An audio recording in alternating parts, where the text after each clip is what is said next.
Sud Radio, la vérité en face, Christine Bouillot. Et avec vous au 0826 300 300, la vérité en face, vous prenez la parole évidemment, on veut vous entendre sur les sujets du jour, avec Éric Tegner qui est dans le studio et Alex Darmon, tous les deux, on revient tous les trois sur ce drame de Nantes. Voilà, on en a beaucoup parlé ce matin, on rappelle le bilan, une élève de 15 ans qui a été tuée, une jeune fille de 15 ans, 3 autres élèves de l'établissement également blessés. Un, je rappelle, est toujours dans un état jugé critique. Ils ont été frappés par des coups de couteau du jeune Justin, 15 ans.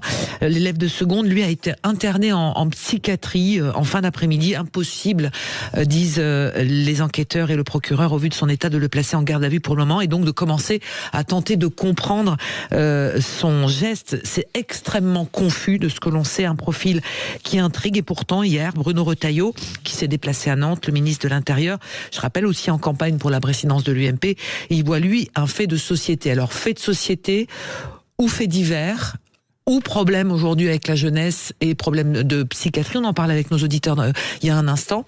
Est-ce que là-dessus, on peut d'ores et déjà s'engouffrer dans ce sujet-là, Éric Tegner ? Oui, je pense que c'est un fait de société, déjà parce que ça rentre dans la catégorie d'un certain nombre d'attaques de jeunes aujourd'hui au couteau. Je pense que sur ce point-là, on peut parler de fait de société. Moi, j'irais bien plus loin, c'est que je pense, par rapport aux premiers éléments qu'on a eu hier, que ce qui est arrivé potentiellement, c'est la première fois qu'on franchit quand même une telle étape. Habituellement, on peut voir des jeunes qui vont être frustrés, qui vont être en école, quelqu'un va mal leur parler, il va avoir une réaction, il va parfois frapper un professeur. Mais d'avoir quelqu'un qui potentiellement a prémédité, puisque c'est les premiers éléments, c'est la préméditation de cela, et il y a la question qui va se poser du manifeste. Moi, c'est ça qui m'a interloqué. J'ai lu les 13 pages de ce manifeste, qu'il soit écrit par lui ou pas écrit, le fait qu'il l'ait envoyé. Ça ressemble beaucoup à ChatGPT. Bien sûr, mais ça ne change pas. Vous savez, aujourd'hui, une grande partie des gens, parfois il y a même des auteurs, ils écrivent avec ChatGPT. Ce qui compte, c'est que c'est lui qui l'a envoyé aujourd'hui. Donc, il se revendique de ce texte de 13 pages où il écrit quand même dessus de lui-même que ce texte n'explique pas ses faits. Donc, d'une certaine façon, il le signe. Et dedans, moi, ça m'a beaucoup fait penser à Ted Kaczynski, si vous vous souvenez, Unabomber, qui dans les années 80 et 90 aux États-Unis avait exactement le même discours. Je pense que d'ailleurs, s'il a fait du ChatGPT, il a demandé de faire un manifeste, c'était le même terme utilisé par Kaczynski, où il y avait son grand manifeste et qui luttait contre justement la question de révolution technologique. Et donc, si c'est le cas, pour moi, on bascule plus sur quelque chose qui relève du terrorisme que simplement d'une attaque d'école. Donc c'est pour ça que c'est un sujet qui va nécessiter qu'on aille au bout, pour le coup, de l'enquête. Est-ce que notre rôle, à tous, collectivement, le monde des adultes, des médias et de la politique, justement, c'est de laisser tout ça aux experts, aux psychiatres, pour pouvoir comprendre un geste qui, pour l'instant, échappe à tout le monde? Parce que je rappelle, une jeune fille de 15 ans est décédée hier matin. De laisser à la justice, oui. Effectivement, à la justice et aux enquêteurs, le fait de pouvoir nous éclairer sur ce qui s'est passé. Juste, moi, je vais réagir sur est-ce que c'est un fait de société ou un fait divers. Quand vous avez une jeune fille qui perd la vie, une jeune fille de 15 ans, parce qu'elle est à l'école, qui perd la vie à cause d'un fou, alors après, on verra l'enquête, ce que dit l'enquête. Mais d'abord, les premiers éléments de l'enquête, c'est qu'il est interné en psychiatrie. Donc il doit pas être très très stable. On ne sait pas s'il a suivi une thérapie avant. On n'en sait rien pour le moment. Il n'y a pas eu ou alors je l'ai pas eu de conférence de presse du procureur. Non, ça sera a priori ce soir. Donc on n'en sait rien. Donc déjà, pour réagir à ça, c'est un fait de société quand une fille perd la vie de 15 ans à l'école. C'est un fait de société à partir du moment où quelqu'un, une élève, meurt dans son établissement parce qu'elle a été poignardée. On peut pas parler de simple fait divers. Ça serait pas respecter sa mémoire et pas respecter sa famille. Ça, c'est le premier point. Ensuite, est-ce qu'il faut laisser à la justice et aux enquêteurs le fait de faire leur travail? Bien sûr que oui. Il y a l'émotion aujourd'hui. Et bien heureusement, il faut de l'émotion à un moment donné. Il faut pouvoir laisser le temps aux parents, pouvoir laisser le temps à ses collègues d'établissement, à la ville de Nantes et à tous les Français, parce que on banalise ce qui s'est passé. On a l'impression que là, il faut déjà qu'on rentre dans le politique, mais c'est terrible ce qui s'est passé hier matin. Absolument. Et pour réagir par rapport au manifeste,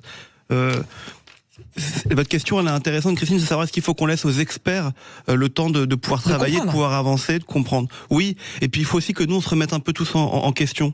Parce que quand on lit le manifeste, Éric, on comprend rien. Parce qu'il parle de tout et de rien en même temps. Parce que quand on écoute ses copains d'école, ils nous disent qu'ils parlaient des nazis, qu'ils parlaient du 11 septembre, qu'ils parlaient de toutes ces questions-là. il faut peut-être que nous on se remette en question aussi. Et moi je le dis pour moi, je le dis pour personne d'autre. Nous, notre métier c'est de faire de l'information sur les réseaux sociaux et où on balance plein d'informations aux jeunes qui regardent les réseaux sociaux. Ils comprennent un truc et derrière ils ont l'inverse de ce qu'ils viennent de comprendre. Et donc par conséquent, moi quand je lis ça, et encore une fois c'est une première analyse à chaud, je n'en sais rien, je me dis que ce môme il était complètement perdu, complètement fou. Après on pourra parler de terrorisme dans un second temps peut-être. Alors, oui, mais en tout cas, on peut pas ce matin dire que c'est du terrorisme. On peut rien dire, mais en revanche, on arrive à le psychiatriser en l'espace de 4 heures. Moi, c'est quand même ce qui me dérange. En attendant, parfois, effectivement, il y a des faits, on a du mal à les comprendre. Cette fois-ci, on a quand même 13 pages.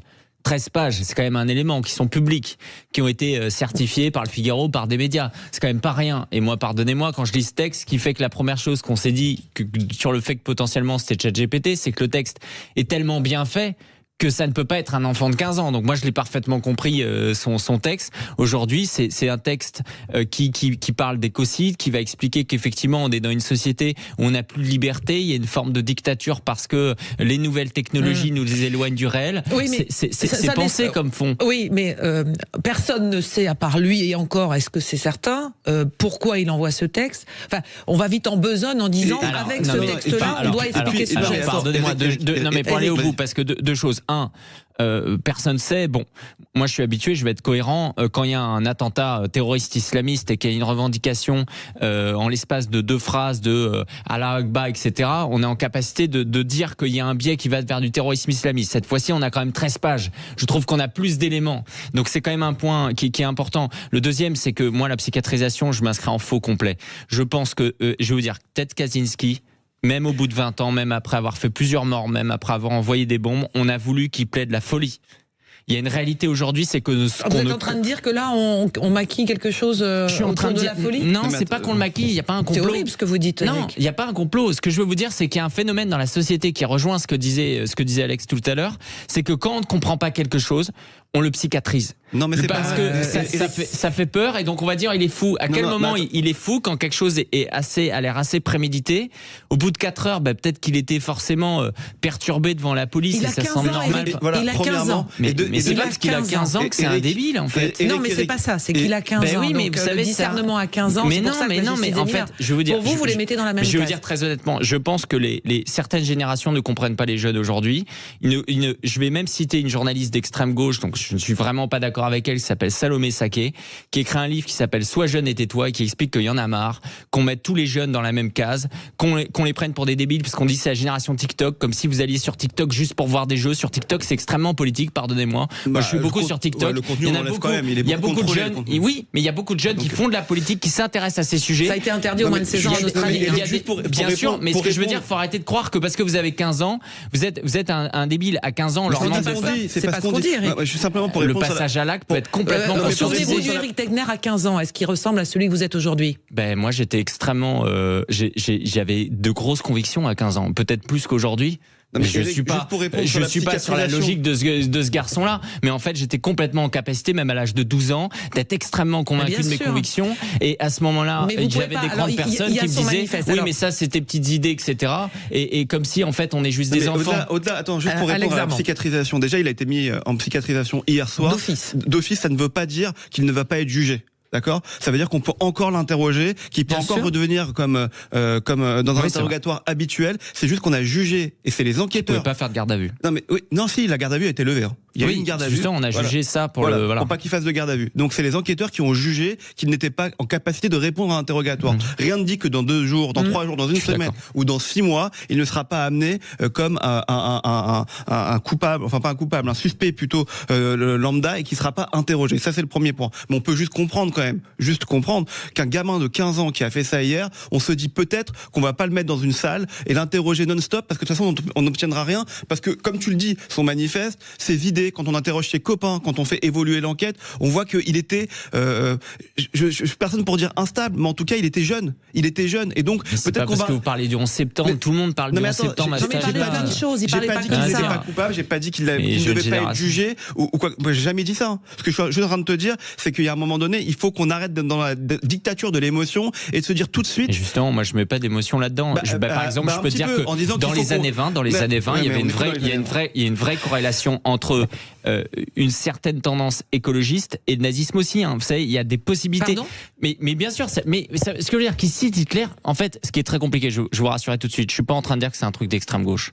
Tout comme je suis contre ceux qui disent que c'est d'extrême droite parce qu'il a cité Hitler. Oui. Je suis en train de dire que son texte, il est extrêmement pointilleux. Quand il cite Gaïa, il y a très peu de gens qui connaissent Gaïa. C'est-à-dire qu'en fait, il est allé au fond de quelque chose. C'est-à-dire, c'est un peu comme des survivalistes aujourd'hui qui passeraient dans une logique potentiellement terroriste. On peut pas les qualifier. Vous les mettez où, les survivalistes? À l'extrême gauche. Donc, je suis pas en train d'essayer d'expliquer ça. Et parce que des jeunes disent Hitler, en fait, les gens ont trop peur aujourd'hui de catégoriser. On dit pas qu'il faut pas catégoriser. C'est pas ce qu'on est en train de dire. On dit juste que ça fait même pas 24 heures.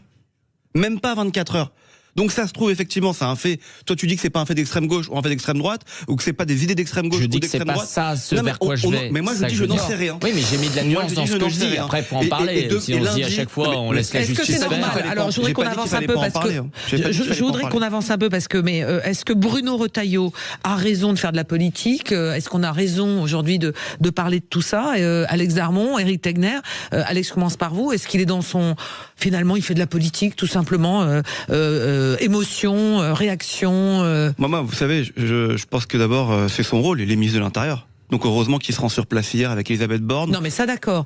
Et après, sur le fait de la violence qui monte dans la société, il a raison aussi. Enfin, dans notre société, on peut pas non plus nier, il faut être objectif, la société, notre société est de plus en plus violente. Mais moi, je vais vous dire, je ne me réjouis pas de ça et je ne me résous pas à ça. C'est pas quand on dit que la société est de plus en plus violente, bah ça y est, on a fait un constat. Mais... C'est quand même très ennuyeux, c'est quand même je sais pas comment vous expliquer, c'est pas normal aujourd'hui qu'on puisse se poser la question de savoir s'il faut mettre des portiques à l'entrée de nos établissements, pour plein de raisons. D'abord parce que c'est pas notre culture, il faut le dire, c'est pas la culture de la France, on n'est pas des Américains, et c'est pas un gros mot que de dire ça. Aux États-Unis, vous avez 24 tueries de masse par an. En France, c'est la première de l'année, c'est la première depuis 3 ans peut-être ou 4 ans de tueries de masse. Il faut, je dis pas qu'il faut pas le faire, je dis juste que moi dans ma réflexion, je ne trouve pas ça normal qu'on puisse se demander en France si on doit poser des portiques. D'abord parce que encore une fois, c'est pas notre culture, et deux parce que si on les pose, ça voudrait dire qu'il y a tout un système à mettre en place. Les portiques ne suffiront pas.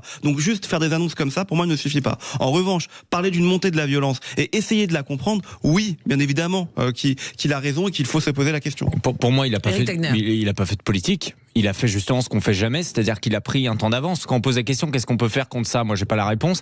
À part effectivement ce qu'il a dit, le fait qu'on est dans un pays où malheureusement on a tout déconstruit et les jeunes n'ont plus de repères. C'est-à-dire que le sujet, il est pas allé sur la dimension de François Bayrou. J'ai trouvé que c'était de la démagogie de dire qu'on allait mettre des portiques. Ça coûte une fortune. Aujourd'hui, on est en train d'essayer de trouver 40 milliards et la solution serait de mettre des portiques. Vous imaginez? C'est-à-dire que nos enfants, en fait, le premier contact qu'ils ont avec l'école, etc., c'est de se dire qu'ils vont être. Et en plus, ça se tient même pas d'un point de vue de sécurité, parce que s'il y a des portiques, ça veut dire qu'il n'y a pas de fluidité. S'il n'y a pas de fluidité, ça veut dire qu'il y a des regroupements d'enfants. Ça peut être regroupement d'enfants dans la rue et ça peut poser des problèmes. Et ça, les policiers l'expliquent. Moi qui suis plutôt sur une logique en général tout sécuritaire, là-dessus, je souscris pas du tout. Mais Bruno Retailleau, c'est Johanna Rolland qui fait de la politique quand elle s'en prend à Bruno Retailleau. Quand elle dit, ah oui, mais elle, pour le coup, c'était indigne, sa réaction. Ouais. Mais Bruno Retailleau. Alors, on rappelle ce qu'elle a dit. Elle a dit que c'est un problème de psychiatrie et que la psychiatrie est en lambeau aussi du côté de. Elle s'inscrit en faux par rapport à ce que dit Bruno Retailleau. Oui. Johanna Rolland, écologiste. Si elle s'était contentée de dire ça. Si elle s'était contentée de dire ça. J'aurais dit, elle a évoqué la même possibilité. Sauf que la différence, c'est qu'elle a critiqué ouvertement Bruno Retailleau. Oui, alors, Bruno Retailleau n'a pas dit, c'est la faute de la mère Johanna Rolland. Il n'a pas fait de la politique politicienne. Il a pris la hauteur. Mais il est en campagne, quand même. Vous pensez vraiment que Bruno Retailleau, s'il n'était pas en campagne, il n'aurait pas dit ça? On connaît ses idées à un moment. Bruno Retailleau, de toute façon, c'est ce qu'il dit depuis des années sur cet élément-là. Sur le fait qu'effectivement, il y a un problème, moi je le pense, c'est que ça fait 30 ou 40 ans qu'on ne propose plus aucun modèle à personne. Aucun modèle. Et la jeune génération, qu'est-ce qu'on a vu ces dernières semaines? Qu'est-ce qu'on a vu si on regarde des choses? On a vu plus de jeunes pratiquer le ramadan, plus de jeunes pratiquer le carême, plus de jeunes aller se faire baptiser le jour de Pâques, plus de jeunes aller s'inscrire pour le pèlerinage. Ce que je veux dire, c'est que dans les jeunes générations, c'est évidemment pas toutes, il y a un retour par exemple au religieux. Moi, Est-ce que c'est un bon signe? Moi, je suis catholique. Moi, je suis plutôt non, mais content. Chacun. Et je pense que c'est un bon signe. Mais pourquoi? Ça veut aussi dire, ça révèle que les jeunes aujourd'hui sont en manque de repères. Parce que on a quand même une société où on a voulu créer quelque chose de nouveau, parce qu'évidemment. Mais est-ce que, pardonnez-moi, alors je ne sais pas si on peut déborder un tout petit peu par rapport à la pub. On me dit oui. Pardonnez-moi, mais est-ce qu'on est en manque de repères parce que on va dire le politique au sens large a laissé faire, ou parce que aussi on rentre dans une ère numérique où voilà. tout se dit, tout se vaut, excusez-moi, où il y en a dans tous les sens. Je pose la question. Japon, premier pays des jeux vidéo. Où les écrans deviennent une addiction, c'est une maladie. Les écrans, c'est comique. Le Japon, premier pays des jeux vidéo, taux de criminalité le plus faible des pays de l'OCDE. C'est pas les mêmes cultures. Japon, comment dire, Portugal, Espagne, vous parlez aux policiers qui sont là-bas. D'un point de vue sécuritaire, ça se passe très bien. Et pays de l'Est aussi. Ils ont l'électricité, ils ont les écrans. C'est pas une histoire d'écran. L'écran, c'est les réseaux sociaux. Mais les réseaux sociaux aussi, c'est un outil. Faut arrêter de voir ce côté-là. Le problème, alors on va laisser Alex. On va laisser Alex. Pour moi, je suis pas d'accord. C'est pas les mêmes cultures. Tu parles du Japon. On sait très bien que c'est pas la même culture que les cultures occidentales ou européennes. C'est ce que je dis. C'est un problème de culture. D'accord. Mais dans ces cas-là, notre culture, elle est peut-être pas adaptée à mettre des écrans partout, tout le temps, où eux peuvent y être adaptés. Premièrement, et deuxièmement, ça veut pas dire qu'il faut supprimer les écrans quand on dit ça. Ça veut peut-être juste dire qu'il faut faire attention à ce que nos jeunes regardent et que ce que je disais tout à l'heure, quand ils ont un avis, dans la seconde d'après, ils ont l'avis différent. C'est intéressant parce que le manifeste de ce jeune, c'est ce qu'il dit en fait. Ça a pas l'air d'être un addict aux écrans. Il dit que le problème, c'est les écrans. Eh ben, je vais vous parler, je vais vous mettre d'accord. On va s'arrêter parce qu'il faut qu'on fasse la pub et dans un instant, on va juste changer de sujet puisqu'on parle des écrans et du téléphone. Eh bien, le ministre de la Justice veut confisquer les téléphones des consommateurs de drogue, justement. Alors, est-ce un problème ou pas? Eh ben, c'est la question aujourd'hui. Nos auditeurs tout à l'heure disaient que le téléphone est une arme. Plusieurs ont dit ça. Donc, on va voir ça avec vous, ce que vous en pensez. À tout de suite sur Sud Radio. Sud Radio, la vérité en face, Christine Bouillot. Allez, on continue avec Éric Tegner et Alex Darmon, la vérité en face, le débat d'aujourd'hui. On revient sur l'histoire des téléphones portables, puisque hier, Gérald Darmanin, le ministre de la Justice, a donc annoncé la généralisation de la saisie des téléphones portables chez les consommateurs de stupéfiants. Hier, on en parlait sur Sud Radio déjà. Hier soir, les syndicats de policiers sont plutôt favorables. C'était expérimenté du côté de Bayonne. Il faut tout essayer, Eric et Alex, sur tout ce qui est consommation et trafic et narcotrafic. Éric Tegner. Oui, ça, je pense que c'est une très bonne solution. D'ailleurs, moi, je m'étonne que ça n'ait pas été fait plus tôt, en fait. Parce que c'est sûr qu'il y a un énorme problème de se dire qu'aujourd'hui, la prison est un cadre où en fait vous pouvez complètement dicter à la fois des règlements de compte et votre trafic de drogue. Et ça, tout le monde le sait. Là, c'est les consommateurs. C'est-à-dire que monsieur du 16e qui va acheter sur son point de deal ou qui se fait livrer, qui se fait contrôler, on lui prend son téléphone. Sur les consommateurs, de toute façon, moi, vous voyez, il y a quelques années, j'étais plutôt contre cette idée parce qu'en règle générale, je trouvais que c'était la solution facile. Mais aujourd'hui, on est obligé de les responsabiliser sur le sujet. Ça me semble assez Alex, évident. Rapidement. Oui, complètement. Moi, je pense que c'est logique de vouloir saisir les téléphones de bord des dealers, pour commencer. Et ça doit commencer dans les prisons, comme vient de le dire Eric, et ensuite des consommateurs réguliers. Après, il faut faire une différence. Faut pas non plus enlever les téléphones à tout le monde. Il faut faire en sorte que ça puisse être faisable, parce que c'est bien de. Bon, vous savez, ça fait des semaines qu'on entend Bruno Retailleau, Gérald Darmanin sur ce sujet, il se passe rien. Il se passe rien, à part des effets d'annonce.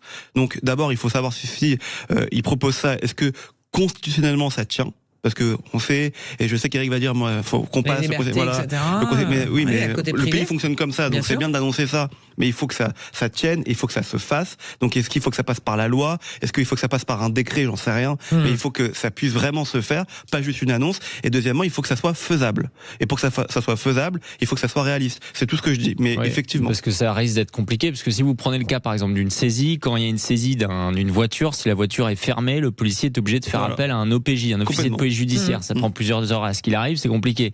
Si c'est à peu près le même cadre, si on résume, parce qu'on va considérer que le téléphone est fermé, donc il faut l'ouvrir, si on va pas envoyer des OPJ à chaque fois. Voilà, et puis mais les OPJ, c'est hyper intéressant ce que tu dis, Eric, parce que là, dans le drame de Nantes d'ailleurs, on entend certains dire qu'il faut que les proviseurs puissent devenir des OPJ.